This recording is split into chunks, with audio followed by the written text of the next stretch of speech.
My name is Burciaga, and I've been dancing with Tantrum since the beginning, since it was a project team.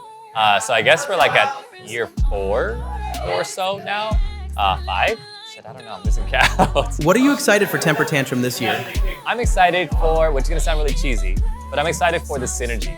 I dance with so many different companies and casts, and there's a really big difference when it comes to people who are just really good dancers and people who dance together. You can just see it.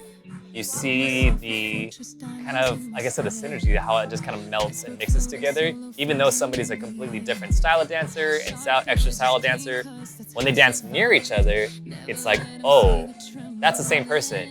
You've known each other. Like cookies, right? Cookies, choreo cookies that I grew up with. So choreo cookies, there's so many of them, but they all just move as one, and it's amazing. So I'm excited for that to happen and all the training that's gonna come, the different little projects that we have coming up, nonstop. I'm excited for all the opportunities, because last year was, as far as opportunities, blessings upon blessings. So this year's gonna be great. We've heard about the intimidation factor. What intimidates you? Nothing. Just kidding. My agent intimidates me because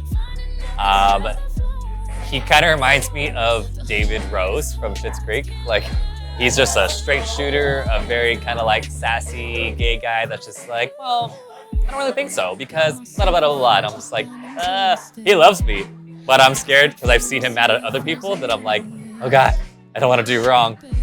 So my agent. I also think that I still get nervous and I'm intimidated by auditions. Although I've done so many, it never gets to a point where I'm just like, man, whatever. I'm still a little like, don't mess up. I'm intimidated by being like blown out of the water by these amazing dancers around LA, because there's times where I blank, where you're like, and 5, 6, 7. What am I doing?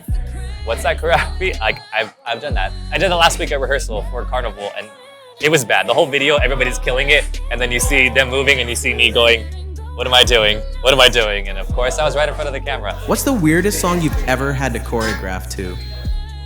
In my beginning career, I choreographed a lot and was connected a lot to the Vietnamese pop world. So in the Viet pop world, I think the weirdest song I had to choreograph to, it was in Viet, so I had no idea what they were saying. But I choreographed, I'm with my dancers on set, and they're talking about, dance a little different, and the translation was getting lost. So finally the translator came and said, this part, they're talking about like sex and drugs together, and I was like, what?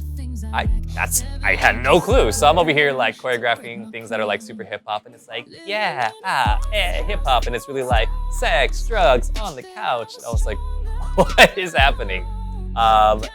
So that moment was sticking out of my mind. You've danced at huge venues like the Staples Center. What's your most embarrassing onstage moment that no one noticed? Oh Lord. I have 2. They weren't huge stages, but they were stages nonetheless. One happened, my last jeté, definitely hit my head on the speaker.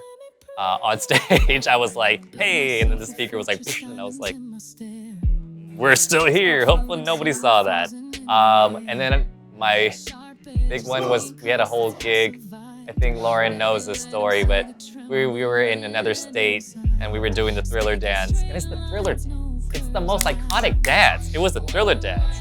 And we were in full costumes, zombie costumes and everything, and makeup and special effects, etc. And I definitely messed up on the main Thriller. Like, dude, I was so tired. We had like no sleep, and I said, shit. I was like, hopefully no one noticed. So in my head, no one noticed. In reality, I'm sure everybody did, but it's better if I say no. As someone who started in commercials and ended up as a creative director, what's the most ridiculous industry myth you'd like to debunk? Your personality sells a lot of things, and you don't really need those super, super big flashy moments. You just gotta be you and sell you to the utmost possible ability. I mean, when it comes to commercial stuff, there's roles for everybody. Young, old, tall, short, thick, slim, whatever it is, there's gonna be something for someone. And it's awesome when people can just be themselves and perform. So that's the myth. Just be you and you can make it far. Just gotta believe in yourself.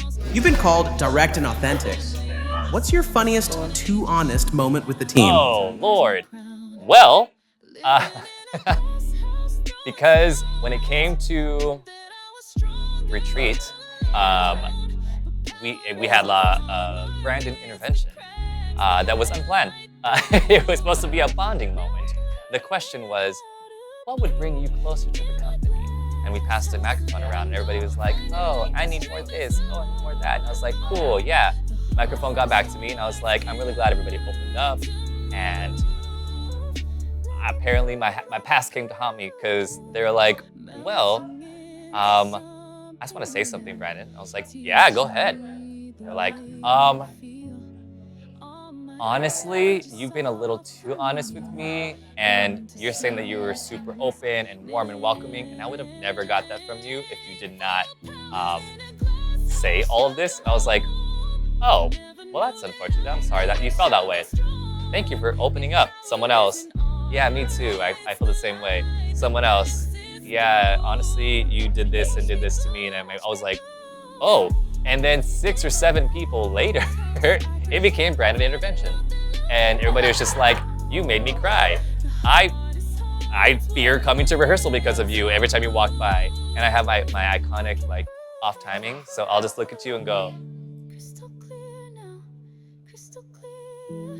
So that's my thing. And apparently everybody's just like, So yeah, it became Brandon intervention. And hey, growth is growth. So thanks guys. That's it for me.